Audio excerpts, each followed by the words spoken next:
les jambes. Très bien.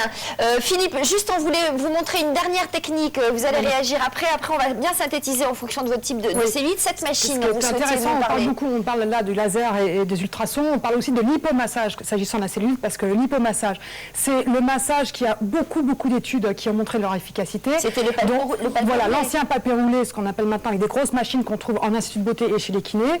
Ça marche très bien. Une nouvelle étude qui a été pilotée par le professeur Lafontan, qui est spécialiste de l'adipocyte, de le directeur de recherche à l'INSERM, qui a montré qu'effectivement on arrivait à vider la cellule de graisse avec ces machines. Et bien ces machines maintenant peuvent se retrouver à la maison.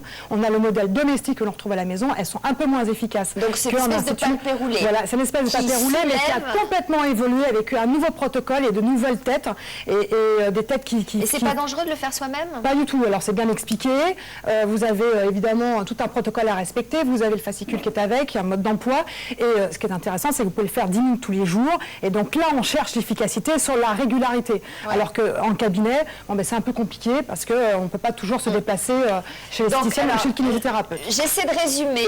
Cellulite adipeuse, on vous conseille des ultrasons. Là, ça va réduire en volume, mais pas sur la qualité de la peau. Vous m'arrêtez, hein, Philippe Blanche-Maison, si je dis des bêtises.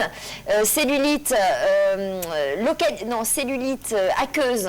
Aqueuse, plus fibreuse. C'est-à-dire ça qui est plus, voilà. Peau on est plus sur le laser. Plus sur le laser, voilà. donc en sachant que les séances peuvent coûter entre 800 et 1200 euros, et sachant que cette technique est invasive. Et après, on a l'hypomassage, qui est une technique qui est moins invasive. Et qui s'attaque à quelle cellulite? Et qui s'attaque à toutes les cellulites, parce que justement, on a différents protocoles. Si vous avez une cellulite qui est plus localisée en bas, plus circulatoire, on a des têtes qui sont différentes, et plus localisées, on change de donc ça, l'intérêt d'avoir une machine comme celle-là chez soi, c'est la régularité du geste et de l'entretien. Exactement. Combien ça coûte? Ça coûte cher, ça coûte 1000 euros, entre 1000 et 1200 euros. Bon, il faut le faire à plusieurs. Le prix d'une séance de laser ou d'une Voilà, et ce qu'il faut, c'est le faire avec les copines, hein. C'est-à-dire que vous pouvez, le lundi, mardi, elle va chez Sophie, le mercredi, jeudi, elle va chez moi. Non, mais on peut l'acheter à plusieurs. C'est super, à l'heure du thé, plutôt que d'aller prendre un bain chez Damien, vous allez... Vous ne prendrez pas de bain chez nous. Mais c'est dur d'être une femme, parce qu'en fait, les mecs ont pas de cellulite, on en a pas. Non, mais vous avez de la bidoche, alors c'est pas mieux. De la bidoche. Pardon, une brioche. De la bidoche, ça s'appelle la bidoche. Non, c'est la graisse, ce n'est pas la cellulite, parce que la cellulite, elle est localisée sur les cuisses pour nous les femmes. Rappelons que la cellulite, elle sert quand même à l'allaitement, donc c'est une graisse noble. En revanche, vous, les hommes, vous avez de la graisse sur le ventre, ce n'est pas la cellulite, ça ne sert à rien, et en plus c'est dangereux. Et c'est pas beau. Alors que la cellulite n'est pas dangereuse. Sur le ventre et des petites poignées d'amour aussi. Petites poignées d'amour un peu plus hautes, mais ça n'a rien à voir avec la cellulite fémorale.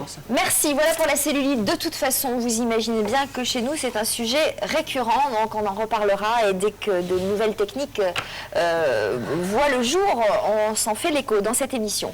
La perte du pouvoir d'achat, je le disais, c'est aussi un sujet